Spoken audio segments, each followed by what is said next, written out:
Alors, monsieur l'abbé, nous allons passer à des échanges de lettres entre Thierry et différentes personnes, des lettres qui illustrent ce que nous avons lu auparavant dans les autres vidéos sur la vie et sur la foi de Thierry.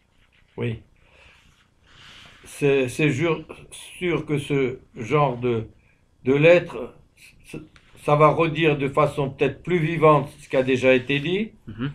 mais ça va pouvoir intéresser que ceux qui auront écouté les vidéos précédentes pour apprendre qui est Thierry et surtout son état de paralysie toujours grandissante, parce que c'est ça qui transforme tout, ces petits détails. Voilà. En soi, les détails n'auront peut-être pas une grande importance, mais voilà, c'est ça qui les rendra. Bon, je tâcherai, parce qu'il y a beaucoup de petits extraits. Encore une fois, c'est tiré d'un numéro, un double numéro double spécial. Ça a de l'intérêt, ce genre de détails, euh, quand on lit par exemple une biographie ou quoi, qu'on s'attache au personnage dont il est question. Et là, je Ouais, crois que tout le monde s'attache à Thierry. ouais, Alors, on aime bien avoir tous les petits détails, parce ouais. que souvent, c'est les petits détails en disent plus que des grands discours. Mhm, mhm. Mais bon, Ouais, c'est le seul intérêt, disons, enfin, ça va être l'intérêt de ça. Prendre cette vidéo toute seule, sans avoir eu ce qui est précédent, bon, on se demandera, bon, quel intérêt aussi, hein, voilà. Donc, c'est d'accord. pour ça que je précise. Ouais. Alors, diverses lettres. Alors, la première, bah, en quelque sorte, résume ce qu'on a dit. Lettre du 30 octobre 2003 à un jeune sur Thierry. 2003, c'est-à-dire c'est un moment, c'est surtout à partir de 2000 que la paralysie commence à gagner fortement. Ouais. 2001, pratiquement 2000, il peut déjà plus écrire par lui-même. Ah, Et en, en 2006, il arrive dans une phase finale. Il va mourir en 2007. Donc, vous voyez, mhm. ça Ouais, situe un petit peu. d'accord. Alors, c'est moi-même qui écris à un jeune Ouais. sur Thierry. Donc 30 octobre 2003. Cher M, merci pour votre aimable envoi d'une série de timbres de Notre-Dame de l'Épine et votre mot. Puisque l'étiquette au dos de votre enveloppe donne à entendre que vous avez fait des dons pour les handicapés, permettez-moi de vous proposer une meilleure façon de venir en aide à l'un d'entre eux. Sans doute m'est-il arrivé d'évoquer devant vous le cas exceptionnel du très cher Thierry Favreul. Après une adolescence normale, sont apparus les premiers signes de la redoutable paralysie évolutive qu'est la myopathie, atteignant un muscle après l'autre, en commençant par les pieds, jambes, bassin, bras, mains, doigts, cou, mâchoire, et à la fin, ça a été les poumons. Ouais. Un de ses frères en est mort depuis des années, sa sœur est dans le même état que lui, ne pouvant plus marcher, ni utiliser bras et mains, ne parlant plus que difficilement, commençant à ne plus y voir, tandis que leur autre frère est indemne et médecin, chirurgien. Or, Thierry est une âme d'élite, un cœur de feu. De parents, entre guillemets, conciliaires, il en est arrivé, par la grâce de Dieu, ses lectures, ses relations, réflexions, à comprendre la crise. Passé comme vous à Saint-Nicolas, où il se faisait transporter, puis ayant compris leurs illogismes, compromission et erreur, il a coupé avec eux depuis des années. Abonné et grand bienfaiteur de la revue, qu'il se fait lire quand il trouve quelqu'un à qui il peut le demander, il est admirable de patience et d'ardeur. Mais cela ne se voit pas du premier coup, car son extérieur de paralysé, cloué à sa chaise et pouvant à peine parler et vaguement entrevoir ses visiteurs, est a priori trompeur et très éprouvant à constater. Mais dès qu'on s'applique à lui parler, surtout de religion, et s'efforce d'apprendre peu à peu à comprendre sa diction déformée, car à ce moment-là c'est déformé, mais il arrive encore à parler, on a vite fait d'entrevoir l'âme d'élite et de s'attacher à lui. Allez le visiter, vous, et lui ferez le plus grand bien, vous ferez, pardon, allez le visiter, vous, et lui ferez le plus grand bien mutuel. Un jeune étant passé le voir lors d'un passage à Paris, m'a dit que cela avait été une des plus grandes grâces de sa vie. Quand on considère son état et son exemplaire patience, son ardeur pour la vérité, on se dit rapidement que nos épreuves ne sont rien à côté de la sienne. On en ressort plus fort, plus patient, mieux résigné à nos propres difficultés, consolé et réjoui de l'avoir réjoui de notre visite, d'une agréable discussion, d'une bonne lecture à haute voix faite sur sa demande. Il serait très enthousiasmé et réjoui d'un récit de votre distribution de tracts et de la lecture de ce tract. Voici donc où aller le voir. Alors il y a les indications des lieux, etc., des heures de visite. Après être passé sous le porche, hein, voilà, puis vous trouverez son nom sur sa porte, donc je passe. Il suffit de lui dire que l'on vient de ma part, puis, après le premier choc, en constatant son état extérieur, parce que ça marque, hein, Oui. il faut patiemment apprendre à rentrer en contact avec lui. Sachant qu'il ne voit quasiment pas, il faut se présenter et donc attirer d'abord son attention. Il entend bien, au moins encore à ce moment-là. Ouais. Une fois qu'il comprend qu'on le visite et lui parle, que votre bon ange gardien vous décide à y aller, en la très sainte et auguste Trinité, dans les 5 heures de Jésus et de Marie. Ensuite sont citées diverses cartes postales adressées par Thierry à Madame Peyronel. Madame Peyronel étant une de celles qui a fait un témoignage sur Thierry, Ouais. et qui, avec son mari, le transportait à des kilomètres pour pouvoir avoir la messe traditionnelle. Alors, l'intérêt de cet échange que je vais sauter ici, c'est qu'il est en vacances à Kérap en Bretagne, et c'est à la fois, ça montre combien cet échange de lettres et tout ça peut faire du bien à un malade. Oui. Et puis, ce qui en ressort beaucoup, c'est sa piété, parce que ça va être des cartes postales de lieux pieux, etc. Après, il va y avoir quelques détails sur sa santé et autres, mais bon, ça va se recouper avec ce qu'on a dit. Donc voilà. C'est intéressant surtout pour ceux qui ont le numéro, mais pour là, on va le passer. D'accord. On va passer donc à des lettres de Thierry. Alors, pour bien comprendre, ces lettres vont être 92, 97, 98, c'est-à-dire des moments où il peut encore taper à la machine, qu'il y voit encore pour le faire lui-même. La lettre qu'on a lue avant est de 2003, là il est déjà, je vous dis à partir de 2000, ça se dégrade très vite, mais là il peut encore écrire. Alors vous allez avoir une démonstration, on peut dire pratique, de son activité et autres, tant qu'il peut le faire. Donc lettre de Thierry, Paris, le 15 novembre 1992. Cher monsieur l'abbé, alors c'est précisé, tapez à la machine à écrire, hein, parce qu'il peut déjà plus écrire. Pour un usage domestique, je suis en train d'écrire une brochure sur le nouvel ordo missé. C'est long, car je recopie beaucoup de textes et je tape lentement. Cela me ferait gagner beaucoup de temps si vous acceptiez de me mettre quelques-uns de vos textes sur disquette. La plaquette face à face, l'éditorial de tel et tel et tel numéro. Vous vous doutez bien que je ne vais pas recopier, alors là on voit sa délicatesse aussi, que je ne vais pas recopier ces textes in extenso, mais seulement quelques parties. Bon, après il donne des précisions d'informatique et autres. Bon, il donne un conseil. Des études faites par des psychologues ont montré qu'un texte sera plus lu et mieux enregistré s'il est illustré par des photos accrochantes. D'autre part, Jean-Paul II ne cesse pas de se faire photographier dans des situations incroyables.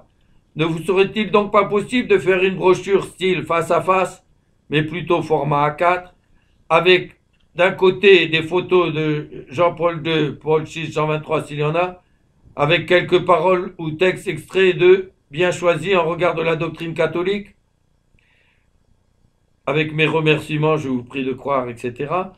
Alors, c'est peut-être cette exhortation-là qui m'a incité, parce que dans la revue, c'était les textes pratiquement écrits, c'est tout, qui m'a incité à faire la petite brochure sur la grande initiation, où là, c'est que des photos Oui. pratiquement. Mm, Des photocopies d'ailleurs, qui sont pas de très grande qualité, mm, mais le fond, ça a beau être que des photocopies, ça parle beaucoup et il y a un petit texte, etc. Alors, c'est peut-être bien grâce à lui mm, que j'ai fait. mm, mm. Paris, alors, le 12 janvier 1997, c'est Chère Madame Péronnel. Alors, rédigé et imprimé à l'ordinateur. Donc, il peut encore le faire à ce moment-là. Madame Péronnel étant une de celles qui l'encourage beaucoup. Pendant qu'il est les vacances, je vous dis, elle l'a porté, mais qui lui écrit, etc., etc. Votre lettre reçue il y a 4 jours m'a rappelé à l'ordre, car au mois de décembre, je pensais vous écrire, puis dans le flot de lettres que j'ai eu à faire, je vous ai oublié. Pardonnez-moi. Mais ce retard ne m'empêche pas de vous souhaiter, ainsi qu'à votre mari, de passer une bonne et sainte année 97. La brochure sur la messe dont je vous ai déjà parlé plusieurs fois, n'arrivant pas à son terme, ben, il m'en a parlé, vous voyez, c'était en 92, là il y pense encore en 97, 97. ouais. Dans le, dans le dernier livre que j'ai lu sur le sujet, les problèmes de la nouvelle messe par Ramako Swami, j'ai trouvé de nouveaux compléments. Et puisque quelques chapitres sont déjà terminés, j'ai décidé de sortir cette brochure chapitre par chapitre. Ainsi, je pense vous envoyer un premier petit tirage. Donc, on voit toujours Ouais. Ce ce souci zèle. apostolique. Mm. J'espère que vous faites des doubles, photocopie couleur, de vos ravissants petits dessins qui débutent vos lettres pour les montrer à vos petits-enfants. Parce que c'est vrai que Ouais. moi aussi, elle m'a écrit, elle faisait des Des... lettres et Ah des oui, fois en couleur avec des petits qu'elle dessins. elle dessinait. Oh, c'est Alors, il dit, j'espère que vous en faites des photocopies avant de me l'envoyer, hein, pour les ouais. montrer à vos petits-enfants. Tiens, ouais. En tout cas, c'est une idée originale. Ah oui. Je vous adresse avec mon meilleur souvenir, mes respectueux hommages, Thierry. Bon. Une autre lettre, 25 novembre 97. Donc, c'est en fin d'année cette fois-ci. Mhm, Cher monsieur l'abbé, rédigé, imprimé sur l'ordinateur. J'ai bien reçu votre disquette, etc. Bon, il y a des détails sur l'informatique, etc. Bon, mhm, mhm. je vous signale que le numéro 53 que je viens de recevoir comporte sur chaque page de gauche une branche d'à peu près 10 cm. Bon, c'est un petit peu des détails pratiques, ça. Bon. D'accord. Paris, le 25 mai 1998. Cher monsieur l'abbé, rédigé, imprimé à l'ordinateur. Donc il arrive encore à le faire à ce moment-là. On n'est encore pas au 2000. Je suis en train d'écrire un petit texte sur Jean-Paul II et l'islam. Vous voyez, c'est toujours le même souci apostolique de faire du bien, hein. Ouais, Puis alors, ouais, l'activité ouais. intellectuelle et tout ça, malgré Mhm, son mhm. état, hein. Et je me rappelle avoir lu un numéro de Subtum Presidium où il était question des grandes batailles entre Turcs et Polonais au XVIIe, XVIIIe siècle, notamment celle alors que les Polonais étaient submergés par les Ottomans, où une apparition de la Sainte Vierge les a confortés au point qu'ils ont remporté la victoire.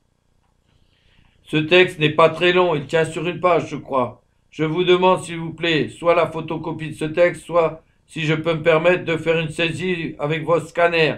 C'est lui qui me l'avait offert.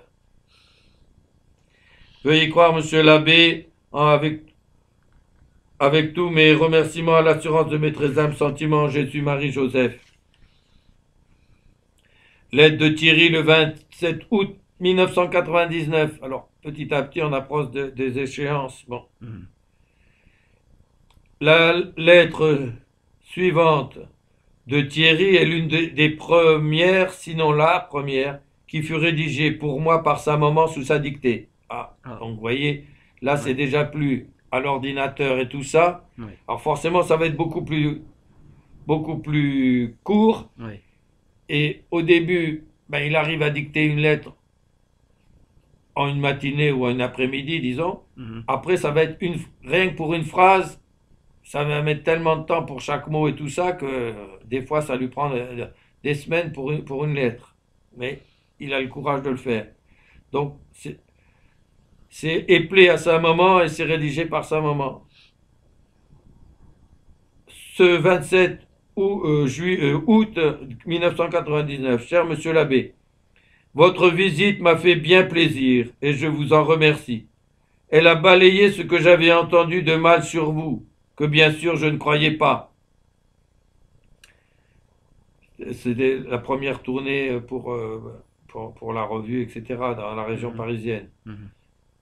Mais, comme disait Voltaire, mentez, mentez, il en restera toujours quelque chose. Je vous envoie ma souscription pour 3 exemplaires des variations lefébristes. Je rajoute de plus mes étrennes pour 1999 que je ne vous avais pas envoyées et celles un peu en avance pour l'an 2000. Avec le montant de mon réabonnement, je vous prie de croire, etc. Alors, du coup, là, on va avoir moins de lettres de Thierry puisqu'il ne peut plus les rédiger. Ouais. Alors, remerciement. L'intérêt, disons, je vais lire seulement le début, parce qu'il y a des détails après qui sont moins intéressants. Pour lui, oui, mais pour nous, non. Remerciement envoyé à Thierry après l'énorme don reçu de lui. Lundi, alors, c'est les étrennes, vous voyez, qu'il dit avant, mais en fait, lundi 6 septembre 1999. En fait, c'était pour aider aussi pour l'édition du gros catalogue. Ah oui. Qui était en préparation. D'accord. Votre double envoi m'est bien arrivé. Alors, c'est bien cher Thierry, le 6 septembre 1999. Bien cher Thierry, votre double envoi m'est bien arrivé à la fête de Saint-Étienne de Hongrie et m'a laissé rêveur. Un gros chèque dont le montant sur votre compte dépasse déjà en soi les explications données en votre lettre m'aurait déjà agréablement surpris et réjoui. Mais le fait qu'il soit accompagné d'un autre encore plus important sur le compte de vos parents m'a rempli de confusion et me fait encore, après 3 jours, me demander si telle est bien la réalité et si je n'ai pas mal compris votre intention. Alors, il y a des détails sur les sommes et tout ça que je passe. Veuillez donc me préciser votre intention et pardonner ce trouble de ma part, car ce n'est pas tous les jours que je reçois pareille somme. Ce n'est même que la 2e fois en ma vie. La première était au moment du prêt demandé pour l'achat de la maison ici. Jusqu'à présent, à peine 20% de mes abonnés ont répondu. Fin août, malgré la générosité des quelques réponses reçues, j'arrivais péniblement au tiers de la somme nécessaire à l'édition plus ample souhaitée pour le gros catalogue là. Donc je faisais un appel soit de souscription d'avance, soit de prêt sans intérêt, je pense. Bon, lui, alors, donc, fin août, malgré la générosité de quelques réponses, j'arrivais péniblement au tiers de la somme nécessaire. Il me fallait donc envisager plutôt une édition minimale, réservée aux seuls souscripteurs. Puis à la veille avec vous, et le jour de la fête Saint-Pédis, avec 2 autres prêts importants. Donc lui, c'est un don, mais il y a 2 autres prêts importants. C'était des prêts sans intérêt que je demandais, que je rembourserai après, au fur et à mesure. Oui. Me voilà d'un coup aux 2 tiers. Si j'y ajoute ma réserve personnelle préparée depuis longtemps, en me serrant la vis pour cela, me voilà aux 3 quarts. Reste donc à attendre le gros des réponses qui vont m'arriver en ce dernier mois de la souscription, pour savoir si je vais pouvoir faire un peu plus ou un peu moins amplement qu'envisagé au départ. Mais d'ores et déjà, il est dès à présent sûr, pour une grande part grâce à vous, que cela va pouvoir se faire, et ça s'est fait, et de la meilleure des façons possibles, en le faisant réaliser par un imprimeur professionnel auquel le nombre du tirage va rendre rentable de s'adresser. Magnifique, Théo, gracias. Comment vous remercier et vous montrer ma gratitude et le grand soulagement que provoque votre si grande générosité. Donc, vous voyez, non seulement il supporte ses épreuves et tout ça, mais il aide. Enfin, bien sûr. Ouais. Et puis, enfin, de tous les côtés. Dieu soit béni de la force d'âme que l'on sent qu'il a maintenue en vous, en une épreuve si crucifiante qu'il a voulu pour vous. Nous lisons en ce moment, aux leçons des matines, le livre de Job. Alors ça, ouais, ce passage vous allez voir, qui est si bien adapté, pour ceux qui auront écouté tout le contexte de la vie de Thierry. Où l'on contemple la si admirable patience et la si étonnante résignation de ce saint homme dans les mots redoublés que Dieu a permis que le diable fasse fondre sur lui. Quelle merveilleuse sentence que celle-ci. Alors c'est Job 1, 21 et suivant. Je suis sorti nu du sein de ma mère, et j'y retournerai nu. Le Seigneur a donné, le Seigneur a ôté, il est arrivé ce qui a plu au Seigneur, que le nom du Seigneur soit béni. En tout cela, Job ne pécha point par ses lèvres, et il ne dit rien d'insensé contre Dieu. Bon, c'est pas le passage auquel je pensais, et que je lui ai sans doute envoyé après, où il est dit, on s'étonne quelques petites réactions qu'il a, de ses amis qui viennent le visiter, il dit, je ne suis pas une pierre, je ne suis pas un être insensible. Ouais. Donc, mais bon, voilà, c'est Dieu a donné, Dieu a enlevé, bon, que son saint nom soit béni. Frappé alors en ses biens et surtout en ses chers enfants, il fut ensuite frappé plus directement encore en son propre corps. Alors son épouse, restée jusque-là patiente avec lui, n'y tint plus, et commença à lui reprocher de rester malgré tout fidèle et entièrement résigné à la volonté divine. D'où sa sublime réponse. On cite l'Écriture. Son épouse lui dit, « Vous persistez malgré tout cela en votre simplicité? Continuez donc à bénir Dieu et mourrez. » Il lui répondit, « Vous parlez comme une de ces femmes insensées. Si nous avons reçu les biens de la main de Dieu, pourquoi n'en recevrions-nous pas les maux?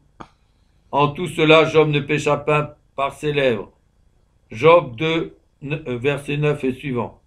Or, nous dit l'apôtre Saint Jacques 3, 2, si quelqu'un ne pointe pas par sa langue, celui-là est parfait. Ceci avant de démontrer combien ce gouvernement de la langue est difficile et rare, dans l'épître de Saint Jacques, chapitre 3. Pourtant, non moins sage et admirable est cette réponse de Job à ses amis. Ah ben voilà, ça va être celle à laquelle je pensais tout à l'heure. Non moins sage et admirable est cette réponse de Job à ses amis lui reprochant ses gémissements et l'expression extérieure de sa cuisante douleur intérieure. Alors je cite l'Écriture à nouveau. Mes paroles sont pleines de douleur, car les flèches du Seigneur m'ont percé. La douleur qu'elle me cause épuise mon esprit. Parce que surmonter la douleur est une chose, mais ne pas la ressentir, c'est pas parce qu'on la surmonte par la patience et tout ça qu'on la ressent pas. Hein? Qui m'accordera que ma prière soit exaucée, que Dieu m'accorde ce que j'attends, que celui qui a commencé achève de me briser, qu'il laisse aller sa main et tranche ma vie, qu'il me reste au moins cette consolation quand ces douleurs dont il m'afflige sans m'épargner, je ne contredis en rien les ordonnances du Dieu saint. Car quelle est ma force pour que je supporte de tels maux? Ça fait penser à ce que disait la sœur de Thierry, Patricia. Ah, oui. Comment pourrions-nous supporter ça sans l'aide du Seigneur? Vous voyez, ce qu'on a lu Oui. Oui. Au début. Oui. Alors, toujours Job. Ou quelle est ma fin pour que je conserve la patience? Ma force, écoutez bien, c'est ce passage-là à laquelle je pensais. Ma force n'est point la force des pierres, et ma chair n'est pas en airain. Voici que je ne trouve en moi-même aucun secours. Celui qui n'a point compassion de son ami a perdu la crainte du Seigneur. Job, verset 6, Job, chapitre 6, verset 3 et suivant, et puis 8 et 14. Il y a d'autres passages admirables dans ce livre, ainsi que dans le livre de Tobie, sur la patience. Bien cher Thierry, votre bouillonnante ardeur m'était connue, l'ayant perçue au travers de vos lettres, reprochant à un prêtre sa position incohérente, ses contradictions et autres, montrées par Madame Péronnel, bon, qui ont été publiées un petit peu avant dans ce numéro et qui ont été lues dans les vidéos précédentes de cette même série.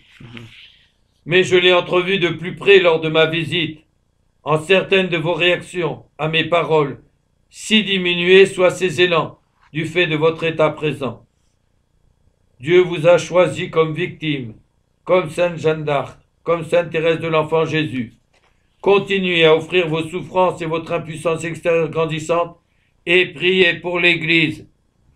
Dieu soit béni dans les 5 heures de Jésus et Marie. Carte de Thierry du 1er janvier 2001. On a passé l'an 2000, etc. Oui. Donc son état s'aggrave de plus en plus. Mm. Donc c'est rédigé par sa maman sous sa dictée. Ouais. Alors je précise, très belle carte avec la reproduction d'un magnifique vitrail sur l'adoration des mages. Ce 1er janvier. Cher monsieur l'abbé, je ne veux pas laisser débuter cette année sans vous souhaiter tous mes meilleurs vœux pour 2001. J'espère que votre travail sur les tables de votre livre avance bien. Sur les tables générales, puisque ce livre qui fait 800 pages à peu près, il y a 80 pages de tables. Il y a 10 tables différentes donc pour qu'on puisse s'en servir comme d'un dictionnaire. Et j'ai mis 1 an pour les faire. Parce que, encore une fois, les ordinateurs et les choses comme ça, je commençais à en avoir un petit peu, mais ça n'avait rien à voir avec ce qu'on a maintenant. Hein. J'espère que votre travail sur les tables de votre livre avance bien. Mais de toute façon, vous savez, plus c'est dur et ennuyeux, et plus votre mérite s'accroît. Je crois qu'on peut lui appliquer à lui. Hein. Je vais écrire une dernière fois au Père Barbara. Il y a maintenant plus de 6 mois qu'il a reçu la lettre que je vous ai envoyée, et dont qu'on a lu aussi précédemment, car je viens de trouver un texte de Léon XIII qui doit ruiner la thèse de Cassius-Schacum. Mais envoyez-moi sur disquette ce dont je vous ai parlé dans ma dernière lettre. Bon courage, monsieur l'abbé. À très bientôt, épistolairement, en Jésus et Marie, Thierry. Lettre de Thierry du 1er février, donc 1 mois plus tard, rédigée par sa maman sous sa dictée. Jeudi 1er février, cher monsieur l'abbé, j'ai quelques petites choses à vous demander. Premièrement, je ne sais plus si je vous ai parlé d'Antoine, que m'a fait rencontrer votre cher frère François. Celui-ci travaille, mais veut bien me taper des lettres sur son ordinateur de bureau. Donc voilà encore un autre jeune qui vient à l'aide de Thierry, jusqu'à lui. Taper des lettres sur son ordinateur de bureau sous sa dictée. Bon. Il vient aussi me lire la messe le dimanche. Donc, il fait en gros, on peut dire, l'intérim peut-être entre monsieur Desjonquières et monsieur François Tracol. Pour le Subtum Presidium sur la thèse du Cassius-Schacum, en fait, il y en a 3 qui se succèdent, qui sont publiés après sous la forme du livre là. Vous pouvez m'envoyer une photocopie, soit la revue que je vous renverrai, merci. Deuxièmement, par exemple, pour le commandement tu ne tueras point, on peut dire que Dieu, le législateur, n'a pas tout dit dans ces quelques mots, car on peut tuer dans certaines circonstances. L'Église a seule le pouvoir de la compléter, cela s'appelle-t-il le tutiorisme. Bon, le tutiorisme, c'est ce qui est le plus sûr. Avec mes respectueuses salutations. Réponse que je lui fais noter en marche comme faite, mais non retrouvée. Pour le 1, le numéro spécial 5 sur ma réfutation du guérardisme a dû être expédié et offert en remerciement. Pour le 2, sans doute ai-je rappelé que Dieu avait institué la peine de mort suite au péché originel, ainsi que contre les meurtriers. Genèse, dès la Genèse. Chapitre 9, versets 5 et 6. Celui qui aura versé le sang d'un être humain, que son sang soit versé. Donc, c'est à la fois Dieu qui commande qu'on ne tue pas, mais qui aussi sanctionne le meurtre par l'exécution. Hein. Avant d'interdire par le 5e commandement tant le meurtre que de faire justice soi-même. Oui. Ensuite, que le tutiorisme n'avait rien à voir avec cela, mais signifie qu'en matière de sacrement, il faut s'en tenir au plus sûr, tout sûr, et ne pas se contenter de simples probabilités pour leur validité. Lettre de Thierry du 7 mars 2001, rédigée par sa maman sous sa dictée. 7 mars 2001. Monsieur l'abbé, je vous adresse toutes mes félicitations pour votre catalogue qui fera date. Donc ce gros-là. Ouais. Est-ce que vous avez pensé à le faire diffuser par la librairie X, chez laquelle on trouve des ouvrages de toute tendance? Oh, il y en a qui ne seraient pas contents d'entendre ça. Mais pas que les bonnes. Hein, toute tendance, mais pas que les bonnes. Oui. Ah, alors vous m'incitez à... Vraiment? une quantité impressionnante de livres religieux et d'histoire, tous bons il me semble. Maintenant, pour mes dons, il faut que je fasse attention, à moins que bien sûr d'un imprévu. C'est pourquoi le don que je vous fais est si modeste. Comme je mets entre parenthèses, rien que 2000 francs. Oh, mon Dieu, mon Dieu. Avec mes respectueux. Lettre de Thierry du 1er août 2003, rédigée par sa maman sous sa dictée. Alors, on voit toujours sa constante hein, préoccupation apostolique, etc., Ouais. etc. Toulon, le 1er août. Cher monsieur l'abbé, j'espère que vos vacances se passent agréablement et que vos travaux, quels sont-ils? Avance vite. Ce n'est pas comme les miens. Le pauvre. Mais si je n'ai pas encore terminé, je tiens absolument à les finir. Si Dieu me prête vie. C'est pourquoi je vous demande de bien vouloir m'envoyer une disquette avec les textes suivants. Je sais que je vous dérange beaucoup, mais c'est pour moi le meilleur moyen d'avancer vite plutôt que de demander qu'on me recopie les textes. Il s'agit dans le catalogue des variations, ce que vous dites sur les fumées de Satan sont entrées dans l'église, le texte de Paul VI et les colonnes C et D. Alors les colonnes C et D dans le gros catalogue, c'est les arguments d'autorité tirés des pères de l'église, de saint Thomas, du droit canon, des papes, des conciles, etc., ou des catéchismes. Les mêmes choses quand Paul VI a parlé d'autodestruction. Même chose au mot islam. Ne mettez pas ce qu'a dit la fraternité. Bon, ça c'est les colonnes A et B. Donc autrement dit, ce qu'il veut, c'est la partie catholique. D'accord. Dans le numéro de Subtum 74, pouvez-vous me mettre tout l'article qui est fort long sur le père Saint-Sariaga? Bon, c'est un résumé de la vie du père Saint-Sariaga qui est le premier à avoir écrit en 1971 la Nueva Iglesia Montiniana, entre guillemets, la nouvelle église entre guillemets montinienne, et en 1973, Sede Vacante, publiquement. Hein. Mais en 1969, il avait juste le texte. C'était encore, ça devait être rendu obligatoire, entre guillemets, que le premier dimanche de l'Avent, à la fin de l'année 69, il a fait une brochure, le même père Saint-Sariaga, alors c'était en espagnol puisqu'il était mexicain, le nouvel ordo qui va être rendu obligatoire au 1er novembre n'est déjà plus catholique. Et il démontre dans sa brochure, donc vous voyez la perspicacité, avant même que ça soit mis. Mais bon, il était pas seulement docteur en théologie, comme par exemple était Monseigneur Lefebvre, mais maître en théologie. Et un prêtre qui était canoniste déjà ancien me disait que à ce niveau-là, à cette époque-là, ben, ils étaient qu'une poignée pour toute l'Église, à l'être. Bon. J'aimerais en prendre plusieurs extraits, je crois qu'il sera plus long pour vous de décortiquer. Alors autrement dit, envoyez-moi l'encyclique programme de Saint-Pie X. S'il y a encore de la place sur la disquette, parce qu'à l'époque c'était des disquettes, hein, mettez-moi s'il vous plaît des petits textes, s'il y en a contre la liberté religieuse, du pape Pie VIII, de Grégoire XVI, je ne sais plus dans quel numéro, j'ai vu Mira Huvort qui parlait de délire, de Benoît XV, de Pie XI, de Pie XII. Une autre disquette avec l'ensemble des numéros 68. Bon.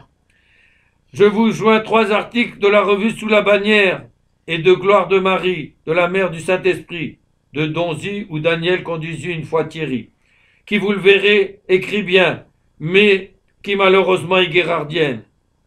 Elle l'était alors. Je lui ai... Oui, parce qu'après elle s'en est coupée à cause des remises en cause de la Salette. Je lui ai déjà, par la Béricos, hein. Je lui ai déjà écrit pour lui demander quelques éclaircissements. Elle m'a fait répondre par une des sœurs une lettre tout à fait sans fondement. Bon. Je vous joins, etc., un chèque, etc. Et puis il me donne d'autres détails. PS premier, vous pouvez bien mettre sur la couverture du petit catalogue une feuille avec de la part de Thierry Favreuil. Ah oui, parce qu'il me demande d'envoyer le petit catalogue à monsieur Intel, etc. Ouais. Donc, vous pouvez mettre une petite feuille en mettant de la part de Thierry Favreuil. Deuxième post-scriptum, j'allais oublier. Voudrez-vous me rajouter sur n'importe quelle disquette le canon du code de 1917 d'excommunication des francs-maçons et du canon du psaume du pseudocode de 83 où l'excommunication a disparu. Alors j'ai mis 183A pour le grand catalogue parce que c'est tout avec des numéros. D'accord. Tous les fichiers, bon, Fichier. c'est des détails sur les fichiers. Hmm. Je passe. Réponse du 25 août, Saint-Louis, lundi 25 août. Bien cher Thierry, merci de votre bonne lettre depuis Toulon. Merci à votre maman qui l'a écrite pour vous. Votre réabonnement est noté. Le petit catalogue pour les X est parti samedi. Merci pour le don en plus.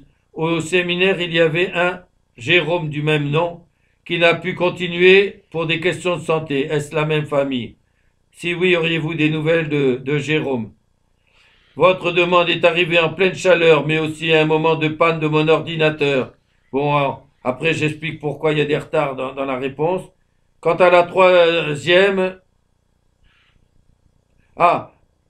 puis en copiant ce que vous m'avez demandé sur deux disquettes, sur deux de vos disquettes. Quant à la troisième, elle n'entre pas dans mon appareil. Bon, alors des détails pratiques.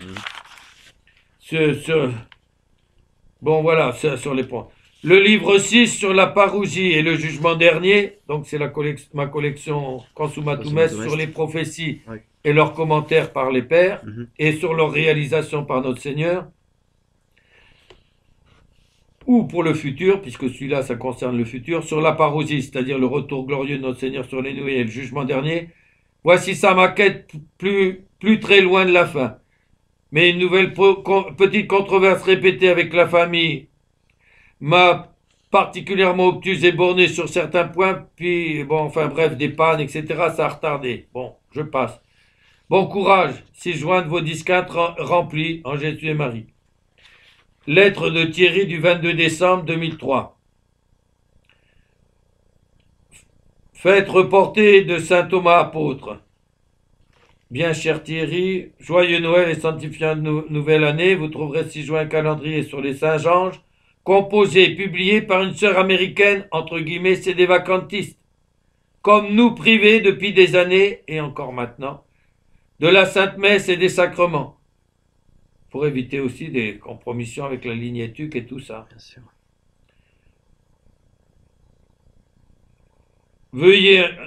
Veuillez en faire profiter parmi vos visiteurs comme vos parents, aussi Monsieur Tracol qui aime beaucoup les beaux calendriers. Celui-ci, d'un côté, l'intéressera moins car il est en anglais. Oui, c'est ce qu'il m'a dit après aussi. Bon, malgré la langue, il est assez facile de trouver les noms des saints représentés avec les ans. Votre maman, surtout, aura certainement la patience et le dévouement de vous décrire peu à peu les images reproduites. Pourquoi? Parce qu'il ne pouvait plus les regarder lui-même. L'intérêt sera de vous aider à plus facilement ainsi penser aux saints anges, notamment dans leur rapport avec les saints. Peut-être que votre admirable maman voudra bien aussi en faire profiter quelque peu votre sœur Patricia. Cela réchauffe le cœur de penser à ces bienheureux esprits habitants les célestes parvis des cieux dans l'intimité de la très sainte Trinité. Le mois de janvier me verra prendre quelques semaines de quartier d'hiver au chaud dans ma famille, afin de couper en deux la plus rude saison de l'année. Le règne de l'antichristianisme progresse à grands pas ces derniers mois. Malheureusement, en la situation d'infidélité généralisée, il n'y a que les malheurs, douleurs, épreuves, souffrances, persécutions qui seront aptes à réveiller la léthargie de ce qu'il reste de christianisme ou de chrétiens, à en ramener un bon nombre à la foi et aux bonnes mœurs. C'est la loi salvatrice et sanctifiante de la croix. Peut-être avez-vous lu que la famille de Marc et Benoît, ont été très éprouvés le mois passé par l'incendie de la partie principale de leur maison dont il ne reste que les 4 murs. Heureusement, il n'y a pas eu de victime. Bon, enfin, je passe là-dessus. Rude épreuve. Les pompiers ayant pu protéger, sauver les annexes. Bon, je passe. Rude épreuve, prions bien les uns pour les autres. Pensez toujours à offrir votre souffrance qui ainsi devient méritoire et nous sert de paratonnerre dans les contrariétés et difficultés qui ne manquent pas dans le contexte actuel si difficile. Malgré tout, de nombreux indices montrent que la vérité avance beaucoup dans les esprits, même si les volontés rechignent et restent attachées à de petits intérêts à court terme. Bon courage, patience, le ciel en est le prix, chante-t-on dans un cantique de Saint Louis-Marie Grignon de Montfort, en Jésus et Marie. Alors, on lit encore sur une carte de vœux du centre des handicapés. Ça, ce 6 janvier 2004, donc c'est Thierry, hein, sur une carte de vœux. Cher monsieur l'abbé, l'année 2004 est déjà entamée et voici enfin ma carte pour former mes meilleurs vœux. Il est obligé d'attendre quoi, que quelqu'un puisse lui rédiger tout ça, hein, parce que là il est dans un état, il est plus qu'à 2004, oui, oui. il est plus qu'à Ouais, 3 ans, 3 ans. 3 ans de son décès. Mm. Je n'ai pas beaucoup de temps pour m'étendre davantage, mais je compte bien vous réécrire bientôt. Parce que la maman ne pouvait pas rester trop longtemps. Je vous pose déjà 2 questions et j'aimerais que vous y répondiez après ma deuxième lettre. Premièrement, je vous avais envoyé de Toulon en juillet 2 articles très intéressants. Vous ne m'en avez jamais parlé, les avez-vous lus? Ouh là là. Deuxièmement, je vous envoie un petit chèque, je n'oublierai pas de donner dimanche à monsieur Tracol pour qu'il en fasse des photocopies en couleur, votre calendrier sur l'échange. À très bientôt. Réponse du 19 février 2004 à la carte de vœux, là, Oui. reçue. Alors, février et janvier, hein. Donc il y a une grande distance. Oui. Jeudi de la 60e, 19 février. Bien cher Thierry, merci beaucoup de vos bons vœux et de votre très généreuse offrande. Votre question du 6 janvier, jour anniversaire du trépas de la maman de M. Tracol, me rend confus. Toujours chez mes parents, il n'est pas possible de me rafraîchir la mémoire en cherchant mon courrier de l'an passé les 3 articles de Sous la bannière expédiés par vous en juillet 2003. Et parce que j'étais en déplacement, donc je ne pouvais pas charger. Il m'arrive de recevoir le même jour, ou à peu d'intervalle, surtout en cette période-là, de grosses enveloppes remplies de documents. Pour peu que ce soit en période de travail intensif, cela entraîne vite une surcharge, obligeant à parer au plus pressé et à mettre le reste de côté en vue d'y revenir plus attentivement plus tard.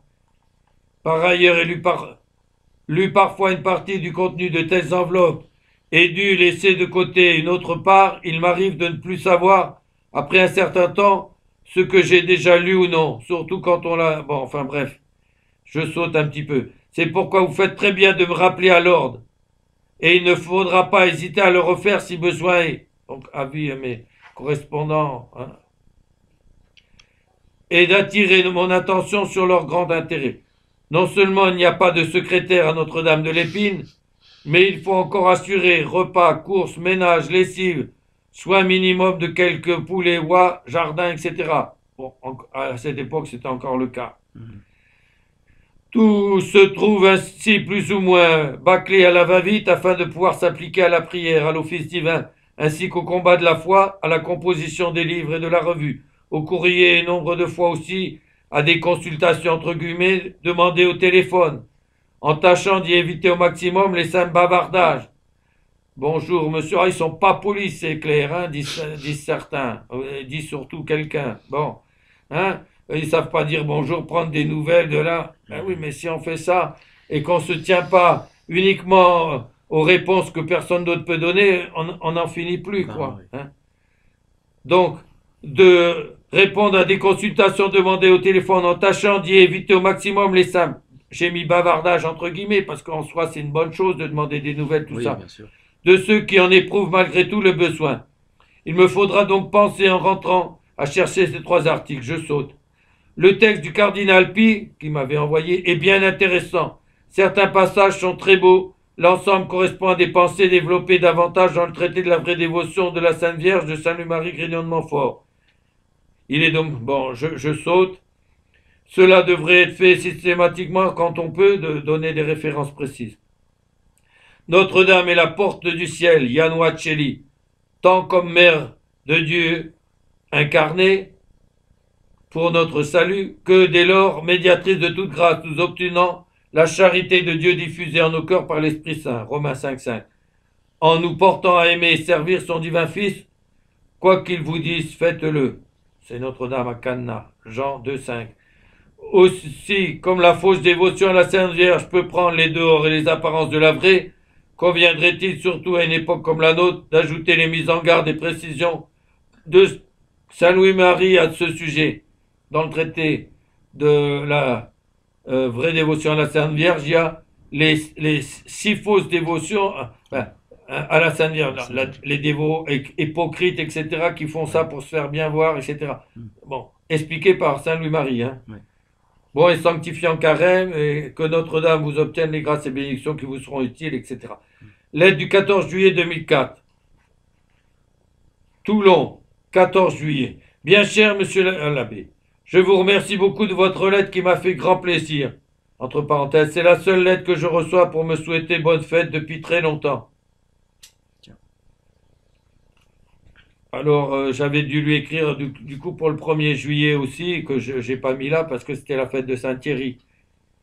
Je ne sais pas quand vous enverrez chez votre éditeur votre manuscrit sur la foutaise de Cassissiacum. J'ai malheureusement oublié de prendre à Paris pour vous l'envoyer l'article bizarrement intitulé « Des papes francs-maçons » entre guillemets, et qui sera très bien dans votre livre. Donc vous voyez, toujours le même souci de compléter, etc. En effet, l'article contient des pages écrites par un franc-maçon mexicain qui nous apprend que Jean XXIII et Paul VI ont été initiés en même temps dans la même loge. Il donne même la pseudo-prière de Roncalli au grand architecte. Même l'abbé Ricossa, grand lecteur de Fort dans la foi quand il était à Icône, n'a jamais dit ce que le père Barbara avait écrit 20 ans avant, c'est-à-dire que Jean XXIII était Rose-Croix. Pourtant, il a fait tout un travail sur Roncalli, Ricossa. Si toutefois vous avez déjà envoyé votre manuscrit, vous pourriez en faire, je crois, un article dans Subtum Presidium. L'article en question vient de la revue Sous la bannière, qui est aussi guérardienne. Néanmoins, ils sont plus pour la vérité, puisqu'ils savent très bien que cet article détruit complètement la foutaise. Peut-être qu'ils ne le savent pas, sinon ils ne l'auraient pas publié, mais enfin bon. L'abbé Ricossa, dans ses articles sur, entre guillemets, le pape du concile, justement sur Roncalli, parle très souvent des amitiés de Roncalli quand il était nonce à Paris avec Vincent Auriol, le président de la République, franc-maçon, et qui lui a remis le chapeau de qui il a voulu recevoir le chapeau de cardinal auquel il avait été élevé, qui lui a même remis et déposé sur la tête sa barrette cardinaliste et qui était socialiste, athée et franc-maçon. Et puis avec le baron Marsaudon, ministre plénipotentiaire de l'ordre de Malte, franc-maçon du 33e degré. Mais l'abbé Ricossa prétend ne rien avoir trouvé dans ses recherches. L'article que je vous enverrai en est un démenti formel. Tiens, on demande là aussi des preuves, hein? Ouais. Ouais. Il faudrait que ça soit estampillé. Oui, je suis franc-maçon, etc. Comme si les infiltrés allaient le dire, ou comme si le pape Saint-Pie allait publier ce qu'ils ont trouvé dans la chambre de Rampolla, etc. Et qui lui a fait dire après, dans son encyclique contre le modernisme, il y a des ennemis qui sont infiltrés jusqu'au cœur, jusqu'aux veines de l'Église. Ça veut dire jusqu'au cœur, comprenez. Pourquoi le pape, il en dit pas plus? Pourquoi il publie pas les documents ou quoi?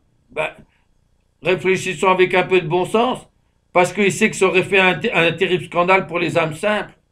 Bon, un scandale, c'est comme un obstacle sur lequel on se heurte et qui fait chuter. Donc, voilà. C'est normal pour l'image de l'Église qui était encore bien en ordre ou quoi, qu'on cache ça le plus qu'on peut. Bon. Alors là, c'est pareil. Il prétend ne rien avoir trouvé dans ses recherches. L'article que je vous enverrai en est un démenti formel. À cause des 35 heures qui venaient de passer, beaucoup de centres de rééducation ferment carrément des services durant l'été. Ainsi, je ne suis pas pris cet été à Hyères, où j'allais depuis 13 ans. Je rentre à Paris début août le 9. Oui, il y a déjà Rémi avait fait allusion dans son témoignage au fait qu'il ne pouvait plus avoir ces séances de thalassothérapie par manque de personnel. Là, c'est lui qui le dit. Néanmoins, si vous voulez me répondre à Toulon, vous pourrez m'écrire avant le 25 juillet, car le courrier marche mal. En même temps, vous demanderez à votre frère François s'il a reçu ma lettre avec une documentation sur Cotignac. Dans l'attente de vous lire, cher monsieur l'abbé, recevez l'assurance de mes respectueux sentiments. Post-scriptum, le père Barbara avait eu du père Vallée, le pouvoir de donner une bénédiction spéciale sur les chapelets lui permet généralement aux malades de faire un chemin de croix sans bouger et en ayant et gardant toutes les indulgences. J'en possède un depuis 4 mois, j'en dis rien pour vos intentions. Oh, magnifique. En réponse du 21 juillet 2004. Bien cher Thierry, merci de votre très aimable aide. Elle m'a montré une fois de plus l'exactitude des grandes lois de la divine providence ici-bas. En faisant du bien aux autres, on s'en fait davantage encore à soi-même, ce qui vaut aussi à l'inverse pour le mal. Malheureusement, la plupart ne s'en rendront compte que dans l'éternité, où il ne sera plus temps de ne pas démériter ou de mériter. Voyez, dans ce qui suit, le doigt évident de la Providence. Sur l'enveloppe postée le 16 juillet, en la fête de Notre-Dame du Mont-Carmel, votre maman a bien écrit 53 480. Oui. Et puis, ça a été un tampon, ça a été 63. Alors, du coup, ça m'est arrivé en retard, donc je passe des détails. Alors, du coup, ça m'est arrivé en retard. Tout cela pour que votre lettre m'arrive le 19 juillet, jour de la fête de mon saint patron, pour me remercier de la lettre que j'avais faite pour son saint patron à lui. Voyez donc. Et par une autre incidence providentielle en ce jour-là, c'est le seul courrier qui m'a été remis par le facteur. X a bien reçu la documentation sur Cotignac et je vous en remercie. Un peu confus de ne l'avoir pas fait lui-même plus tôt. Pour ce qui est de la réfutation de la thèse gérardienne et de l'article que vous désirez m'envoyer à ce sujet, il n'y a pas de retard pour le moment, car elle doit être publiée en 3 fois dans la revue. Alors, c'est avant que en 3 fois dans la revue, c'était des numéros, même certains doubles, sur la réfutation de la foutaise qui a après été élue. Donc, avant que tout ne soit rassemblé et publié sous la forme d'un petit livre, comme pour le petit catalogue. Il sera donc encore temps de me l'envoyer à votre retour de Paris. Mon but est de faire réfléchir les lefébristes autant que les guérardiens, car les premiers seront contents de lire la réfutation des seconds. Mais en même temps, comme il y a des tas de choses qui se recoupent pour les uns et les autres, eh ben, ça les concernera indirectement dans bien des points, tous les deux. Or, dans les deuxième et troisième parties à paraître, il y a de nombreux recoupements entre les arguments des uns et des autres. Ce que vous me faisiez remarquer d'ailleurs, entre les guérardiens et vous me disiez, mais oui. Les lefébristes, c'est pareil. Hein. Ben oui, c'est surtout dans la troisième partie. Il y a de nombreux recoupements entre les arguments des uns et des autres. Aussi, en réfutant les seconds, on fait réfléchir les premiers et on leur indique les réponses autorisées des papes et des saints docteurs sur certains points où ils s'égarent eux aussi. Il y aurait à vous raconter l'épopée de l'auteur des 2 tracts joints au dernier numéro de la revue. Après s'être fait bousculer et brusquer en distribuant le premier tract, pourtant à distance et sans provocation à la sortie de Saint-Nicolas un dimanche matin, ils ont eu recours à la ruse pour le second, afin d'éviter une semblable mésaventure. Alors, je lui raconte parce que je sais que c'était des actes. Hein, parce qu'ils avaient distribué des tracts, bon, peut-être pour recommander le catalogue, ou je ne sais. Ayant pu se procurer le logo du pèlerinage, ils s'en sont servis doublement. D'abord en fabriquant un badge à porter sur leur poitrine, puis en mettant le second tract dans une enveloppe avec imprimé dessus le logo. Oh là là!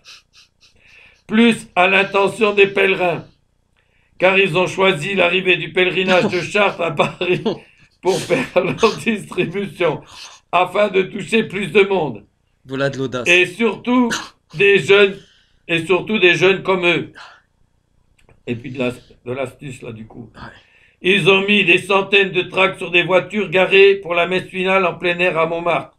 Et l'audacieux et astucieux auteur du tract est allé voir les chauffeurs de 30 cars en attente des pèlerins et ramener un peu. Dans toutes les directions, il leur a demandé, en leur laissant des piles de tracts, de bien vouloir les distribuer à leurs passagers. C'est ce qui a été fait, ni vu ni connu. Cela a été, entre guillemets, un coup de maître et une belle réussite pour nos si petits moyens. Ouais, c'est sûr. Il y a longtemps que mon désir était de vous raconter ce fait, sachant la joie et l'hilarité qu'il vous provoquera. Et encore aujourd'hui. Vous voyant et entendant rire de bon cœur à distance comme d'autres fois en ma présence. Bonne fin de vacances. Grand merci à votre maman qui doit passer en ce moment le meilleur de ses journées à s'occuper de vous et de Patricia, puisque sans aide professionnelle. Bien à vous dans les 5 heures de Jésus et de Marie, meilleures salutations à vos parents et à Patricia.